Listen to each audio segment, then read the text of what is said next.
du monde entier qui viennent ici s'entraîner.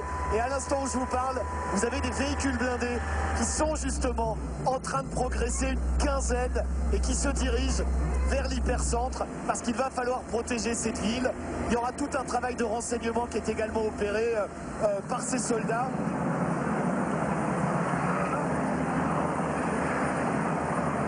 On peut passer vertical et ensuite on va se reporter à l'est. Et puis là encore, pour bien planter le décor, regardez, les Tigres, ce sont d'une certaine manière des hélicoptères qui effectuent des prouesses avec des tirs qui sont parfois jusqu'à 8 km. On a aussi des gazelles.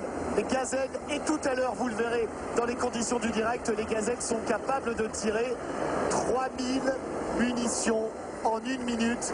Et parfois, les gazelles volent à seulement 30 mètres du sol. Ça fait partie des prouesses que l'on pourra voir tout à l'heure. Ils sont à 4 heures bien plus haut pour 1 km. Ok, ça marche. Alors je suis assis à côté du colonel Blanquefort. Vous êtes chef de corps donc du 100 UB. Et d'abord on a une question parce que je parlais à l'instant du fait que c'était pas du tout Hollywood qu'on allait vivre aujourd'hui, parce que on a autour de nous des soldats qui, pour certains d'entre eux, vont se rendre à la frontière ukrainienne dans les semaines qui viennent en Roumanie. Vous pouvez nous expliquer? Effectivement, le régiment qui est à l'entraînement en ce moment se prépare à être déployé dans quelques semaines en Roumanie, dans le cadre du dispositif de l'OTAN. Et dans le cadre de leur préparation, nous apportons notre expertise du combat en zone urbaine en leur proposant un entraînement le plus réaliste possible sur un scénario de haute intensité qui peut correspondre à des scénarios possibles d'engagement pour eux. Et par ailleurs, cette ville qu'on voit, l'équivalent d'une ville de 5000 habitants, je le disais, elle a été conçue par et pour les militaires, et ça a été pensé après Sarajevo. On imaginait donc qu'une prochaine guerre urbaine pourra arriver sur le vieux continent. Vous pouvez nous expliquer également? Oui, le 100 UB a été créé il y a 20 ans, au début des années 2000, sur une idée un peu visionnaire, mais pour doter l'armée de terre française d'une capacité à entraîner et à se préparer au combat en zone urbaine, qui est un combat particulièrement exigeant. Merci beaucoup. Et nous, on va continuer à essayer de comprendre ce qui va se passer tout au long de la journée, parce que on aura l'appui tout à l'heure, tenez-vous bien, du porte-avions Charles de Gaulle. Il va y avoir des rafales qui vont venir ici en soutien, en appui, comme on dit chez les militaires, pour justement participer à cet exercice qui n'a jamais été fait dans ces conditions-là. Pour bien comprendre le dispositif, on a une tour de contrôle avec 400 caméras qui vont surveiller tous les faits et gestes des militaires, puisque c'est un exercice pratique qui est regardé, si je puis dire, par l'état-major. Et puis, on a aussi, avec les équipes de TF1, une soixantaine de personnes mobilisées absolument partout, dans les immeubles, mais aussi dans les souterrains, dans les rues. Bref, ces scènes de guérilla urbaine, elles vont se dérouler ici, avec toutes les équipes de TF1. On aura même, et là aussi c'est impressionnant, quand on l'a dit, j'y croyais pas, des tirs à balles réelles. C'est unique en Europe, parce qu'ici, on s'entraîne effectivement parfois à tirer à balles réelles. Ça y est, on a posé, et maintenant, eh bien, on va pouvoir continuer le déroulé de cette matinée. Vous avez vu, là, c'est le dispositif qui démarre, entre guillemets, c'est le premier exercice pratique. On regarde s'il y a ou non des ennemis qui sont habillés en noir, je vous le rappelle, et on progresse vers l'entrée de la ville. Alors on a un décor vertical, ça ressemble à des immeubles basiques, si je puis dire. Et on va rejoindre tout de suite le capitaine Uriel. C'est un des patrons des lieux en matière d'entraînement. Capitaine Uriel, je disais tout à l'heure que c'est un endroit unique en Europe. Pourquoi c'est important que les soldats viennent ici, avant ensuite parfois de partir sur des théâtres de guerre parfois même? Alors vous disiez que c'était unique en Europe, et je vais vous expliquer très rapidement pourquoi. C'est qu'ici on a un centre, mais on a plus qu'un centre, on a aussi des soldats de métier qui s'entraînent uniquement en zone urbaine. Et en plus de ça, nous, les instructeurs, on est là pour donner des conseils. Donc on va venir monter en puissance. Alors ces unités, c'est très important qu'elles viennent ici, parce que là, elles vont venir s'entraîner au combat en zone urbaine en haute intensité, c'est-à-dire avec de la mine, de l'hélicoptère, du char, avec un ennemi qui va venir manœuvrer, les mettre en difficulté. Donc on va les mettre dans la situation la plus défavorable, finalement, pour qu'ils soient vraiment entraînés aux pires conditions et pour qu'ils puissent faire face à toutes les situations possibles quand ils iront demain en Roumanie. Et on a le droit de dire, j'ai retenu le mot-clé, haute intensité, il va y avoir beaucoup de tension, et ça va être à certains moments, je vous assure, rempli de surprises.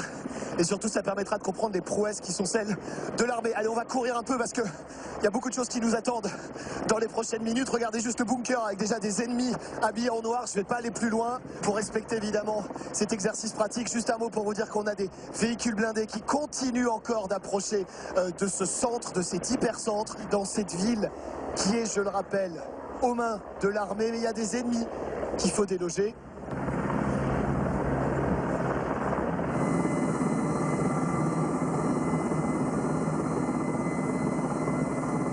Quelques instants, eh bien, on va débarquer ici dans cette ville, l'équivalent d'une ville de 5000 habitants où, je vous le rappelle, il y a des ennemis qui sont habillés en noir et qui ont déjà pris possession de certains lieux stratégiques.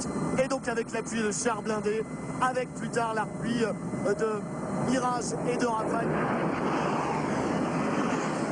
on va tenter de progresser dans ce décor de guérilla urbaine. C'est un exercice pratique, bien sûr. Et là, les hommes qui sont armés, eh bien, vont rejoindre des équipes déjà au sol et je vais les suivre. On va sauter dans quelques secondes avec l'adjudant Vince qui est juste derrière moi. Nous, on saute en tandem, les autres sautent en solo. Ça va aller très vite, 200 km/h en chute libre.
Incroyable.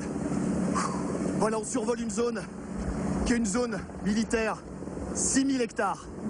Et à l'intérieur de cette zone militaire, waouh, vous avez ce centre-ville qui est l'endroit où les militaires vont pratiquer une guérilla urbaine, un exercice pratique, alors qu'on le sait, il y a à l'autre bout de l'Europe, en Ukraine, des zones de guerre comme celle-ci. Le premier parachutiste vient de se poser. Adjudant Vince, il n'y a pas de risque zéro. C'est quoi le danger quand on est comme ça 10 à sauter en même temps?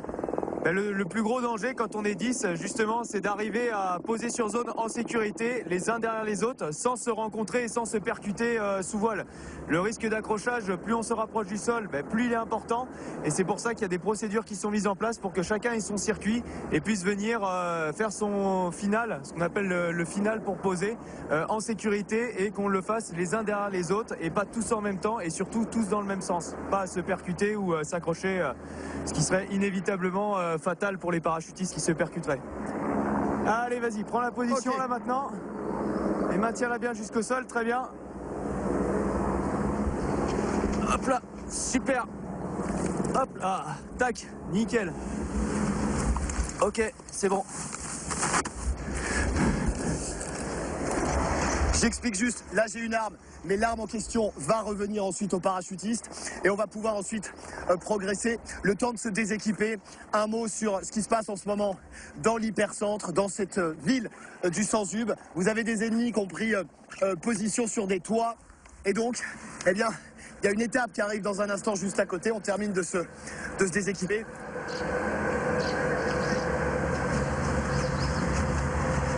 On va pas parler fort, la phase de renseignement démarre maintenant.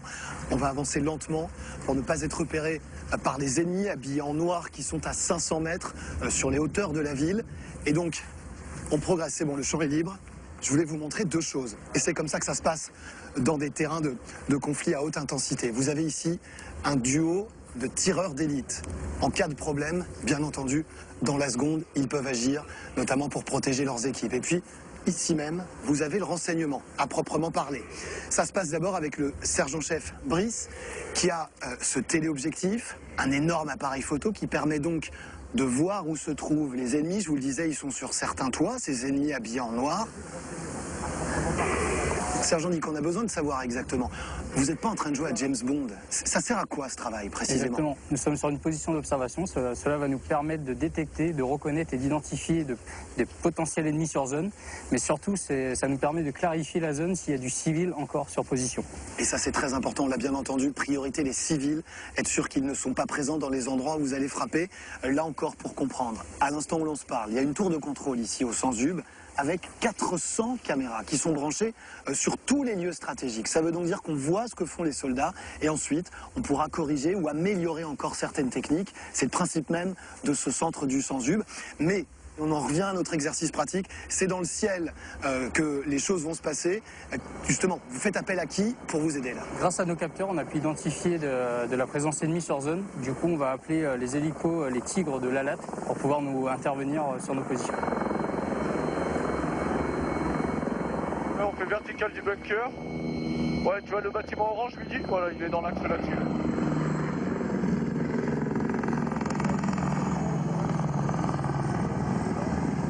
Des hélicoptères Tigre qu'on voit déjà survoler la zone. Ces hélicoptères qui peuvent normalement tirer jusqu'à 8 km. C'est un des bijoux de l'armée française et on les voit en action ici qui vont maintenant neutraliser ce bâtiment en plein centre. On le voit, on l'entend, de cette ville donc du Sanzub. 5, 4, 3. Et allez, stop.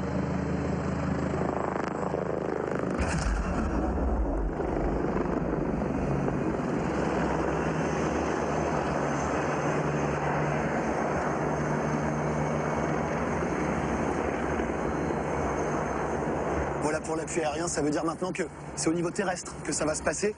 Une quinzaine de véhicules blindés sont déjà prépositionnés et on va avancer justement bien pour que la suite de l'assaut donne à la fois de la surprise et de l'agressivité. Ce sont les maîtres mots pour l'armée française. Croyez-moi, ce qui va arriver va valoir le détour.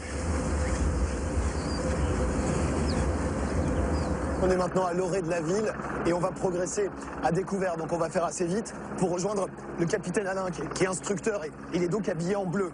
Alain, un mot d'abord. Là, on sait, il y a une quinzaine de véhicules blindés qui sont prépositionnés aux abords de cette ville. C'est l'équivalent d'une ville de 5000 habitants.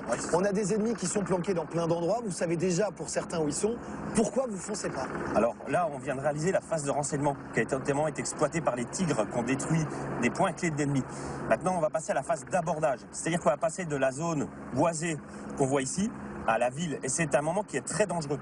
Donc, on va maximiser nos effets pour pouvoir rentrer en sécurité dans cette ville. Et avant ça, on va rentrer dans le blindé. Merci beaucoup Alain. Allez, c'est parti. Hop, et moi je vais me mettre au fond à gauche. Alors ces hommes évidemment sont en capacité de se déployer en quelques instants. Très rapidement bien entendu, de manière parfaitement coordonnée. Et ça fait partie justement de cet exercice que de comprendre dans quelle capacité et avec quelle agilité ils peuvent foncer. On est ici dans un petit engin qui fait quand même 32 tonnes, qui coûte plus d'1 million d'euros. Et on va donc avancer vers les positions ennemies, on va avancer vers la ville. Et on va poser une question tout de suite au chef de groupe Philippe. Pourquoi on n'avance pas en file indienne? Pourquoi ce serait une erreur de faire comme ça? Eh ben, tout simplement, lorsqu'on se prépare à monter à l'assaut sur un bâtiment comme celui-ci, on va privilégier la formation en ligne afin d'avoir plus de puissance de feu. Parfait. Et on va, je crois, vous laisser tranquille parce que vous avez un tout petit peu d'ordre à donner pour vos hommes. Allez, 300, 600, on se prépare à débarquer, moins de 100 mètres du bâtiment 19, 300, tu débarques en premier, 600 en deuxième, formé de stick. À la deux, ils sont à notre droite là. Ok, ben c'est bon. Nous, on est en place à la position. Ok, 600, appui. Et on va voir également comment les choses se passent dans le ciel avec une gazelle qui va tirer, tenez-vous bien, 3000 munitions à la minute. La gazelle, c'est un des trésors évidemment pour l'armée française.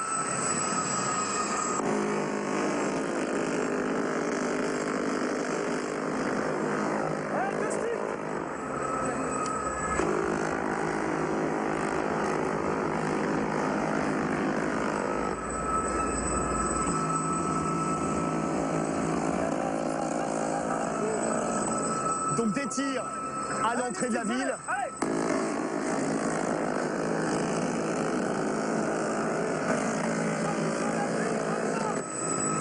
Et nous on est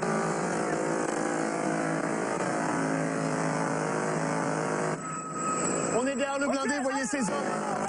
Ils sont en train de se cacher.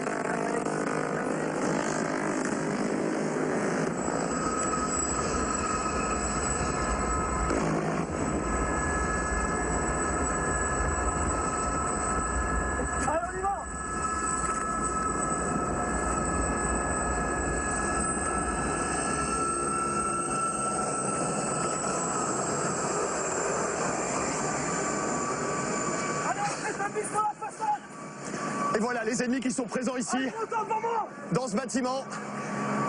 C'est le premier assaut urbain. Ok, fumigène. Un fumigène pour faire écran, pour faire fumer. Et la progression va continuer. Vous avez bien compris, décor urbain. Et les ennemis peuvent être partout. Y compris donc à l'intérieur de ce bâtiment. Allez, à gauche. À vos commandements, orange, au coup 1. Ils ont de 1, 2, 3, c'est parti. Et on progresse par bonds successifs. On avance, on sécurise, on avance, on sécurise. C'est visé, c'est trop loin. Allez, plus c'est de mettre sur à gauche, à droite. Ok. L'escalier monte en droite. 300. 300, tu restes à l'appui. 600, tu maintiens l'observation. C'est en place.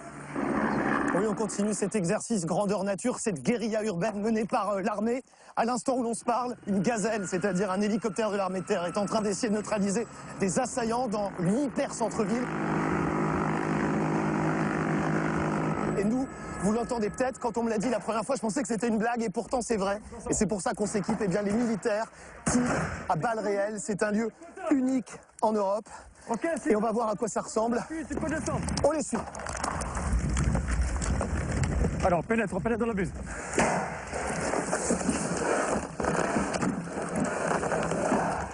C'est un exercice qui comporte des risques évidents. Il n'y a que des militaires qui sont habilités à filmer cette séquence. Et comme moi, d'ailleurs, ils portent tous des gilets pare-balles et des casques.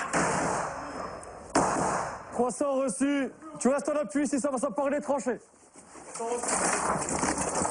Ok, j'enchaîne derrière vous.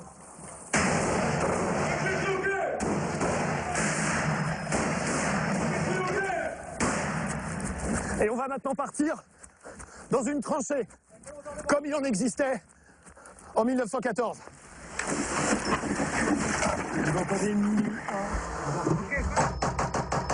Et pour que vous compreniez bien, les militaires, quand ils visent une cible, visent d'abord le ventre, et ensuite on remonte jusqu'à la tête pour neutraliser l'assaillant. C'est la règle de base dans l'armée française et ce qu'on apprend ici.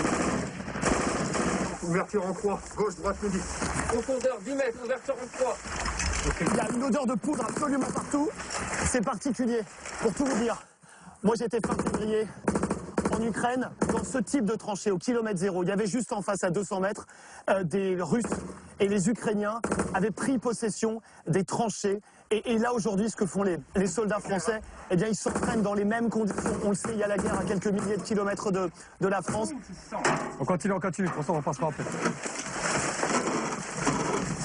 Pareil, c'est mieux. Ok, pas de doigt pour moi. Moi, ça repart à gauche. Ok, pareil. Ok, on reprend la progression, les gars. Il y a quelque chose que je n'avais pas anticipé, c'est que vous avez très vite chaud. Vous courez, vous avez évidemment des gilets pare-balles. Certains militaires ont jusqu'à 50 kilos de matériel sur eux. Dans les zones de guerre, c'est comme ça que ça se passe. Et donc forcément, Ok, tu vas reconnaître à gauche. ça rajoute encore un petit peu plus de tension physique à la tension qui est dans la tête, puisque ce sont des tirs de précision. Ok, On va vers le chef Louis, alors que l'assaut se poursuit. J'ai une question à vous poser. Quand on tire de la sorte, avec des balles réelles, dans un camp militaire ici en France, en 2024, on est concentré comment? Qu'est-ce qui se passe dans votre tête? On est concentré au plus haut niveau, tout simplement. En fait, le tir, c'est une discipline qui demande énormément de concentration. Donc on essaie de mettre en exergue tous les fondamentaux du tir pour pas être surpris le jour J et faire un tir précis et juste et pas laisser une chance à l'ennemi de pouvoir le faire avant nous. Allez, vous détruisez, ok. Ok, 300, tu restes à l'appui face à la buse.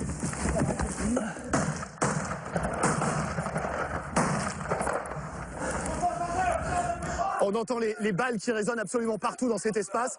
On est maintenant dans une maison et il faut là encore viser des cibles le plus rapidement possible. On va regarder à quoi ça ressemble. C'est vrai que tous ces bruits sont particulièrement difficiles, on va le dire comme ça.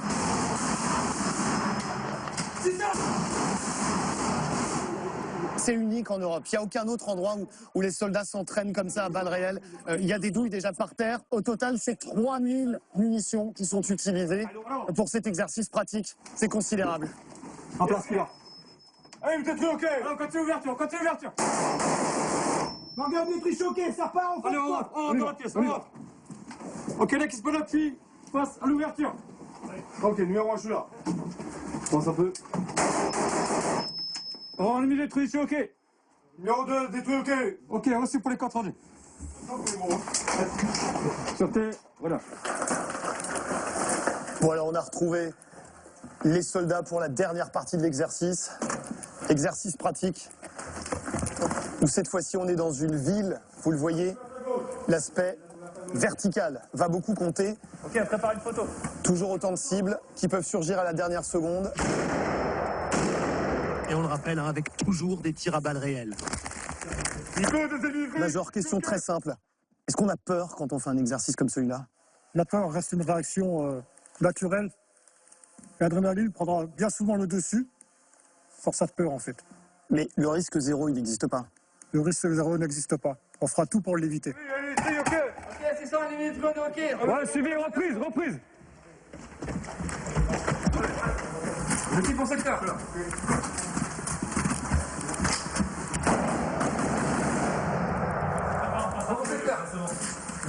OK, 1, 2, ouverture dans, droite, fini sur la gauche.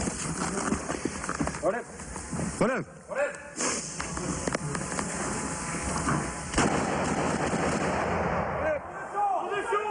Transition. Encore pour moi, deuxième minute, secteur gauche, sur la gauche, hydrogène, profondeur, 25 mètres, une porte, deux étages, couvert par étage. OK, 300 pieds en place, 600, tu peux traverser. Ok, 600, on traverse. J'enchaîne derrière vous. Terminé.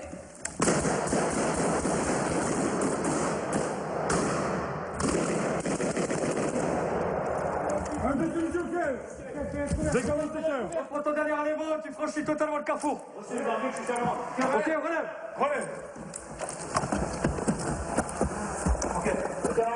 Voilà, c'est la fin de cet exercice pratique.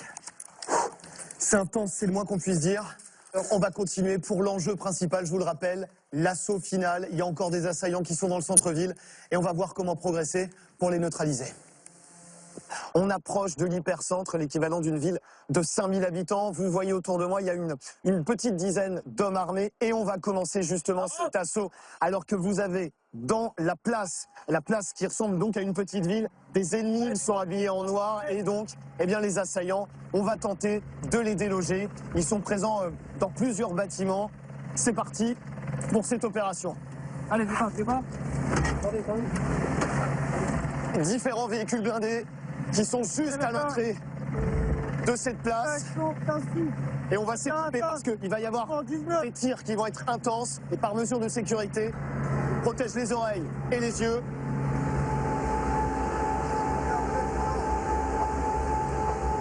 Ce véhicule progresse, on va tirer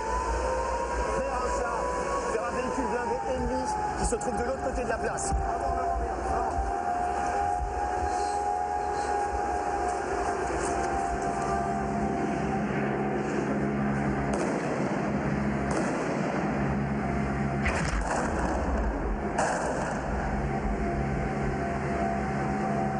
Qu'est-ce qu'on est en train de faire en ce moment? Un assaut sous blindage.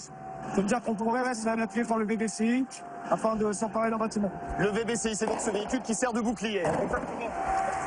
OK, 600, appui. Vous avez un hélicoptère qui va lui-même effectuer des tirs jusqu'à 3000 munitions. C'est un hélicoptère de combat, c'est évidemment une prouesse.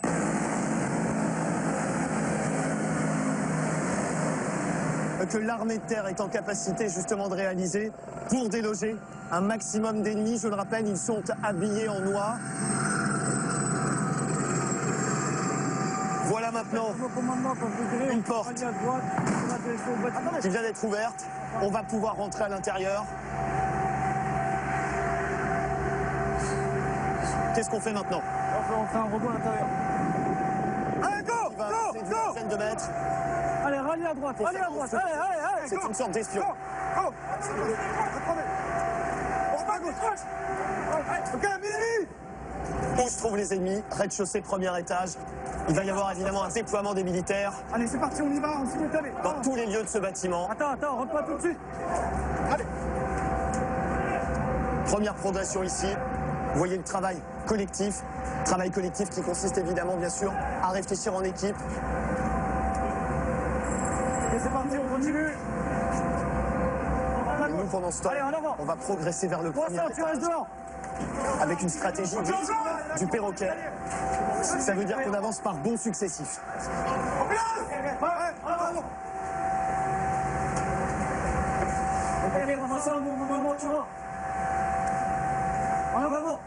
Un éclaireur, et ensuite on progresse.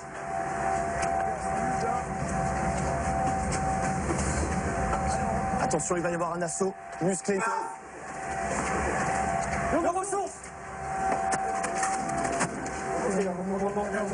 Et on fait bien attention à la concentration des hommes. Ok, allez, un moment. 1, 2, 3. Top. Allez, ouvre le feu.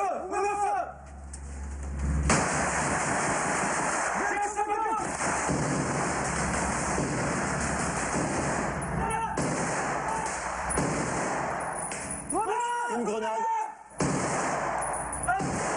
C'est parti, à l'avant. Suite de l'assaut, vous avez compris, toujours par bonds successifs. On progresse, on avance. Il y a plusieurs assaillants qui sont ici.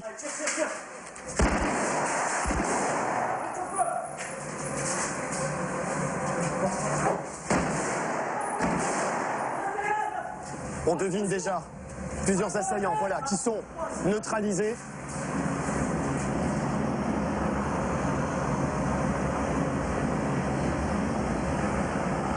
Et l'opération est loin d'être terminée. Pourquoi? Parce que à l'instant où l'on se parle, eh bien, vous avez des chars. Ce sont des chars ennemis.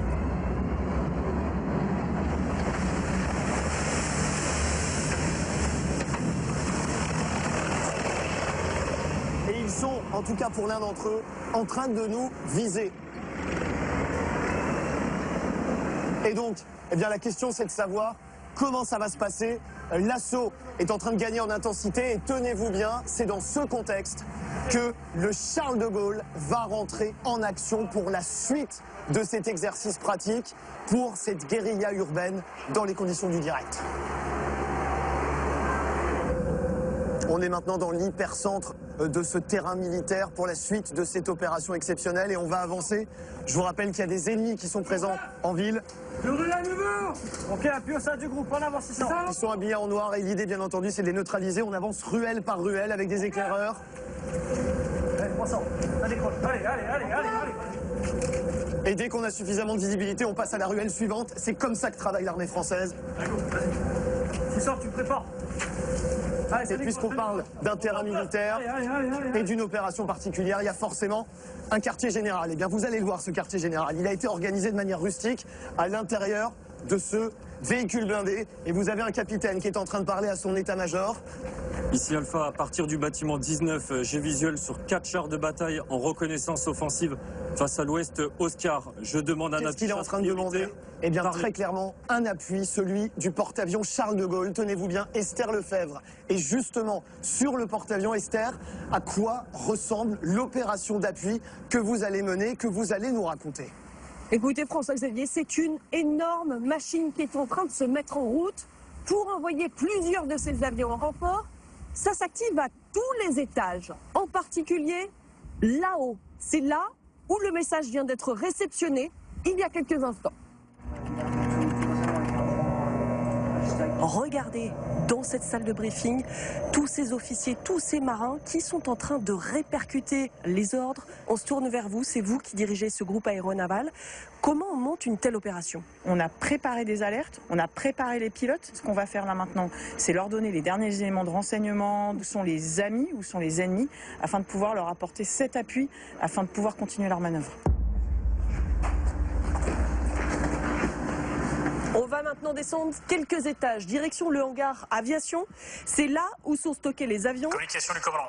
Vous l'entendez en ce moment même. Pour exercice. Tout l'équipage est mis au courant de cet exercice. A reçu l'ordre de soutenir une opération de l'armée de terre menée en ce moment même à plus de 1000 km de notre position.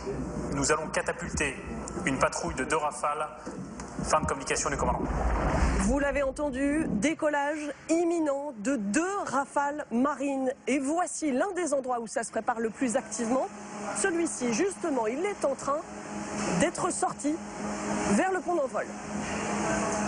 Là, vous voyez, vous avez un tracteur télécommandé qui va permettre de déplacer l'aéronef dans l'hangar. Vous voyez qu'on n'a pas forcément beaucoup de place. On peut mettre beaucoup d'avions pour dépanner.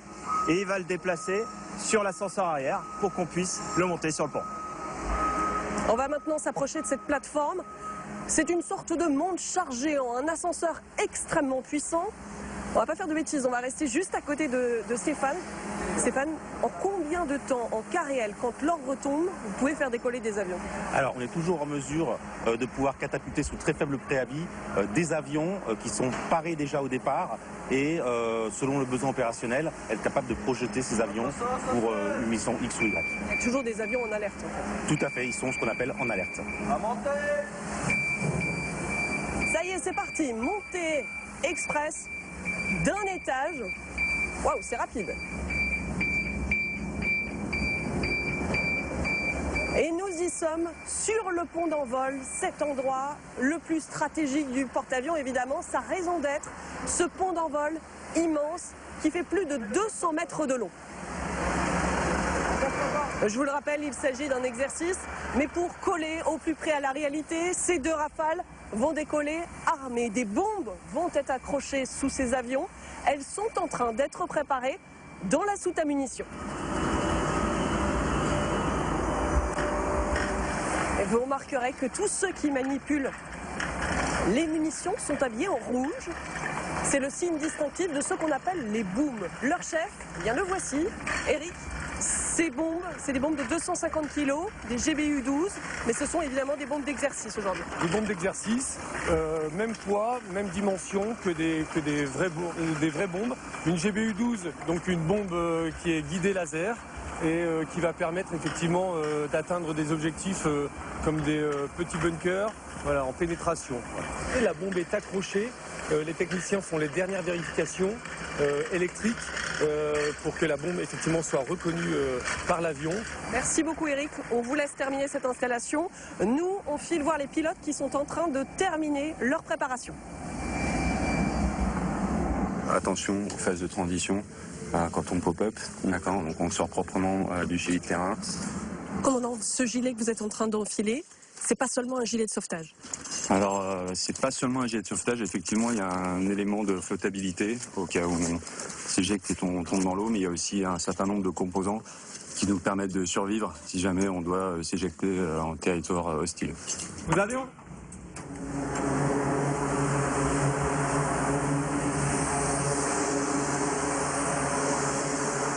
Ce que vous voyez là, c'est une étape incontournable avant chaque vol. Le pilote, Emmanuel, est en train de faire le tour de son avion, accompagné de son mécano, pour s'assurer qu'à la fois l'appareil, mais aussi l'armement sont prêts à décoller.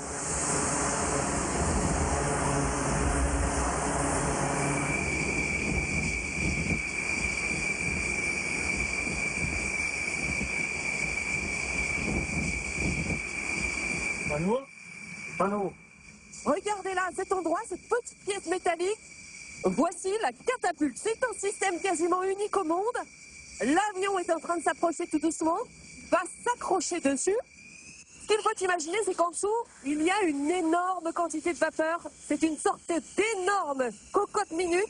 Et c'est ça qui va donner toute la puissance à l'avion lors de cette phase de décollage.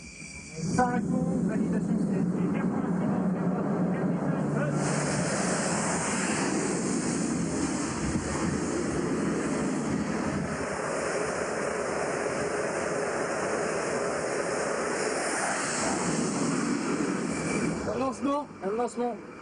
Descente panneau. Décollage réussi. Les 2 avions sont maintenant en vol. 1000 km à parcourir. Dans quelques dizaines de minutes, ils seront donc sur leur objectif à Sisson. Et on n'en doute pas une seconde, leur puissance de feu sera déterminante dans cette opération. On est à bord de cet hélicoptère de l'armée de terre pour une opération exceptionnelle. Il y a cette ville de 5000 habitants, l'équivalent d'une ville de 5000 habitants. On est opposé dans 2 minutes, 100 mètres sur les ennemis. Des ennemis qui sont habillés en noir et les commandos parachutistes ici, eh bien, ils vont investir cette ville et ils ne sont pas tout seuls parce que depuis tout à l'heure, il y a un appui d'hélicoptères de combat qui ont déjà neutralisé des immeubles avec à l'intérieur des assaillants. Il y a aussi un appui terrestre avec des véhicules blindés, une quinzaine qui ont progressé déjà aux abords de la ville. Et tenez-vous bien, eh bien, c'est le porte-avions Charles de Gaulle qui est lui-même mobilisé avec des avions, notamment des Rafales, qui vont dans quelques minutes tenter, là encore, de frapper les assaillants. Et là, ce qui va se passer, c'est qu'avec des corps de lice, eh bien, les militaires vont rentrer dans la ville. C'est un exercice pratique. Comment travailler en cas de guerre et de guérilla urbaine. C'est le principe même de ce centre qui s'appelle le Sanzub. Comprenez bien que ce qu'ils vont faire, c'est grâce à la force de leurs bras. C'est-à-dire que s'ils lâchent, il n'y a pas de risque zéro et ce serait catastrophique. Vous les voyez avec une cadence soutenue. C'est impressionnant, je n'ai pas tout à fait cette agilité-là, on est bien d'accord. Il faut moins d'1 minute pour que les hommes descendent.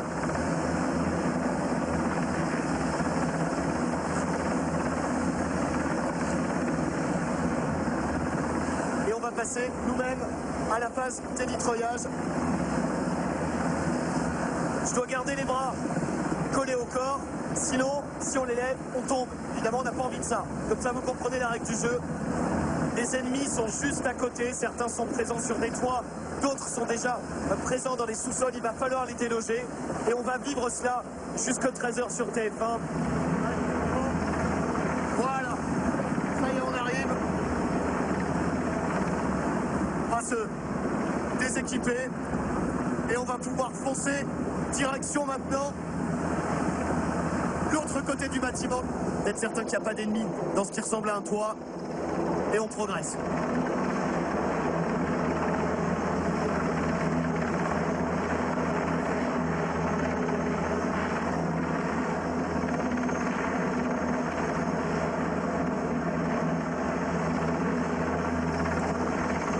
On arrive de l'autre côté de la terrasse. Moi, j'ai enlevé mes habits de para. Et c'est maintenant la partie aérienne qui va nous intéresser. Et on va s'allonger pour rejoindre le sergent Philippe. Là, précisément, c'est dans les airs que ça va se passer. Quel scénario? Le scénario, c'est qu'on a repéré 4 chars ennemis qu'il faut impérativement détruire pour permettre à notre compagnie infanterie amie de pouvoir progresser dans le village. Donc il y a 2 rafales qui sont en train de tourner dans les airs, qui ont eu les informations sur les 4 chars et qui attendent juste une confirmation pour pouvoir lâcher leurs munitions et détruire ces 4 chars. Dans ce talkie-walkie, eh bien, on va être en contact avec Guillaume Debré qui est dans les airs. Guillaume, question très simple, à quoi ça va ressembler dans les secondes qui viennent? Oui, François-Xavier, nous nous trouvons dans le cockpit d'un Atlantique 2 de la Marine nationale. Et comme vous le voyez, ou plutôt comme vous l'entendez, Kimono de Ulysse, je te reçois fort et clair. Le commandant de bord est déjà en contact permanent avec les 2 Rafales marines qui ont décollé du porte-avions Charles de Gaulle et qui, dans quelques minutes, vont effectuer cette mission de bombardement sur le centre d'entraînement, là où vous vous trouvez.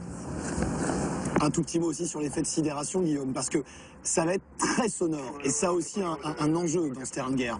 Le but, évidemment, c'est de surprendre l'ennemi, de lui infliger un effet de sidération avec une ou 2 passes pour ensuite bombarder et donc neutraliser l'objectif qui a été défini. Mighty, this is Kraken, radio check.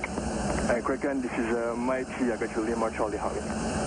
Nous sommes rejoints par les 2 Rafales marines, vous les voyez à nos côtés, et pour qu'ils puissent se positionner ici, eh bien ils ont dû ralentir leur vitesse de croisière à 400 km/h et c'est très lent pour ces avions de chasse qui en phase d'attaque peuvent atteindre jusqu'à 900 km/h. Capitaine Vincent, vous m'entendez? Oui, bonjour. Bonjour, est-ce que vous pouvez nous décrire cette mission que vous allez effectuer? Donc aujourd'hui, conjointement avec l'Atlantique 2 Ulysse, on va procéder pour une mission de CAS, Close Air Support, avec 2 rafales. Est-ce que c'est une mission périlleuse quand on vole si bas? Voler proche du sol, c'est toujours périlleux. On est préparé à ça, on s'entraîne tous les jours. Vous allez voler à quelle altitude à peu près? Et donc là, on va évoluer à 150 mètres à une vitesse de 800 km/h. Bah, bonne mission. C'est bon. Kraken 90, this is Kraken, do you request another shore force?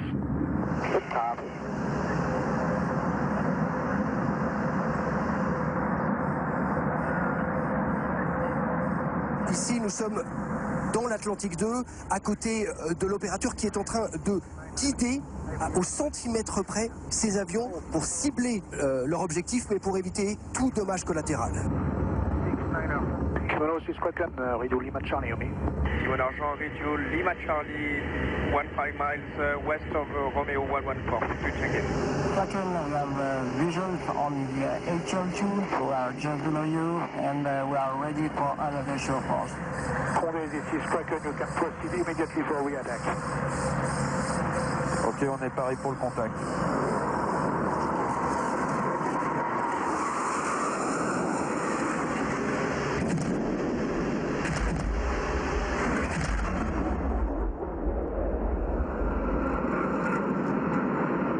Les bombes que ces rafales sont censées transporter ont été larguées. Vous le voyez, la fumée se dégage de ces chars. This is a Kraken, mission complete, successful for MBT. Le contrôleur d'appui aérien vient de confirmer que les chars ont été neutralisés et que l'objectif a bien été atteint.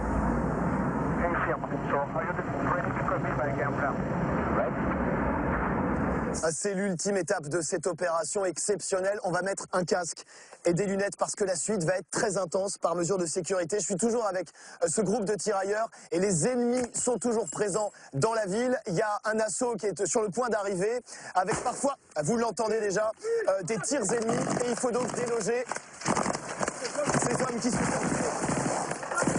habillés en noir. On recule un peu, on est dans un décor qui est celui du gare. Vous voyez des fumigènes. C'est pour faire écran. Et ainsi on peut progresser. C'est parti. On court très vite. Dans cette ville qui normalement est une ville qui pourra accueillir 5000 habitants. C'est un décor urbain.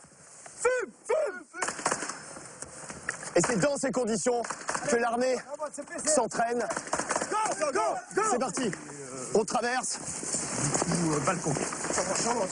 À nouveau des fumigènes pour pouvoir progresser. On rentre dans un jardin. Vous avez bien compris. C'est un décor urbain.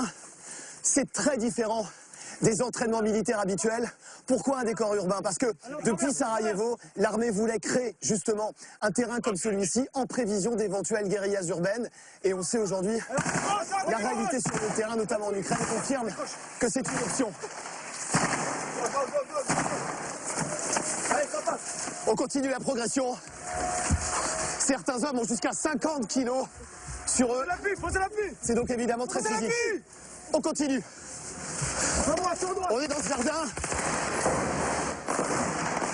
On est en train de progresser jusqu'à cette entrée de jardin. Les ennemis sont dans cet immeuble de 2 étages. Ok les gars, intensification des feux. Alain, vous êtes instructeur tactique. Qu'est-ce qui se passe? Quel est l'enjeu? Donc là, il va falloir rejoindre les commandos parachutistes qui se trouvent dans cette direction, mais cette zone est découverte, elle est sous le feu de l'ennemi. Donc le chef de groupe, il va utiliser son blindé, sa puissance de feu et la protection du blindage pour pouvoir continuer à progresser en direction des commandos parachutistes.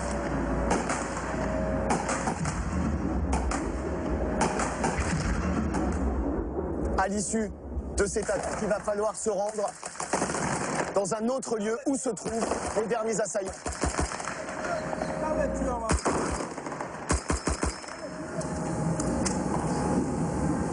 La jonction a réussi, on est bien avec le groupe commando parachutiste et le lieutenant Antoine. On va maintenant traverser cette dernière rue. Il reste encore des assaillants à neutraliser. Un mot aussi pour comprendre ce qui se passe. Parce qu'à l'instant où l'on se parle, vous avez une salle de contrôle, 400 caméras sur ce terrain militaire pour surveiller chaque fait et geste de ces soldats, puisqu'on le rappelle, c'est un exercice pratique. Certains partiront ensuite aux frontières de l'Ukraine, du côté de la Roumanie. Et maintenant, on a une question finale à vous poser. Il y a encore des assaillants, on les neutralise. Comment? Puisqu'ils sont dans un sous-sol. C'est ça, donc les points clés, c'est d'arriver en toute discrétion et réaliser un assaut fulgurant en vue de les neutraliser. Allez, c'est parti. Allez, 40 en avant.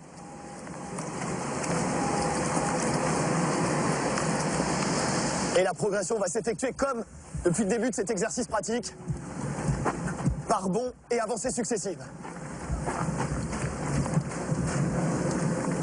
On arrive dans ce qui ressemble à l'entrée d'un parking. Et vous allez voir, aucun bruit. Je suis le seul qui a le droit de parler en tant que journaliste dans cette progression.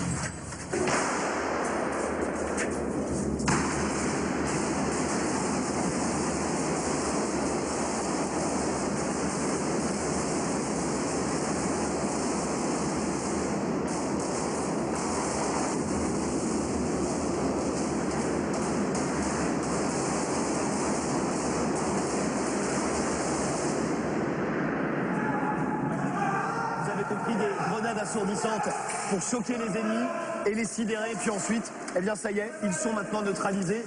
Dans un premier temps, il y a une foule bien entendu pour s'assurer que ces assaillants ne sont pas en tenue kamikaze. Et puis après, dans un délai bref, et après s'être assuré bien sûr que la zone est sous contrôle, eh bien les militaires repartent pour une exfiltration qui va se faire par hélicoptère.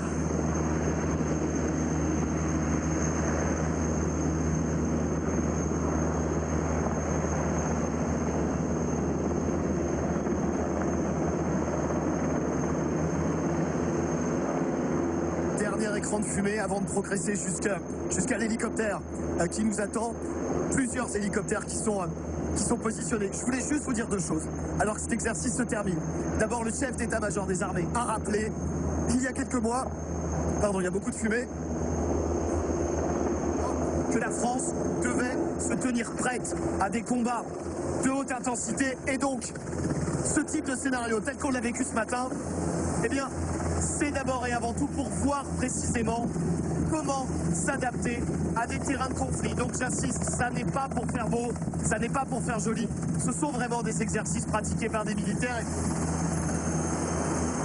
Et puis il y a un autre point à retenir, c'est qu'ici, au Sansu, vous avez des militaires belges, britanniques, américains qui viennent s'entraîner ici. Ça dit à quel point on est dans un centre où l'on apprend les nouvelles techniques de guerre qui sont celles de 2024. Je m'accroche et surtout on va saluer toutes les équipes et on salue bien sûr l'armée de terre qui nous a permis de réaliser cette prouesse inédite à la télévision. C'est ainsi que se termine cette opération spéciale. C'était exceptionnel à tout point de vue. Je vous rappelle quand même une mobilisation inédite pour les équipes de TF1. Je vous laisse, on monte dans le ciel.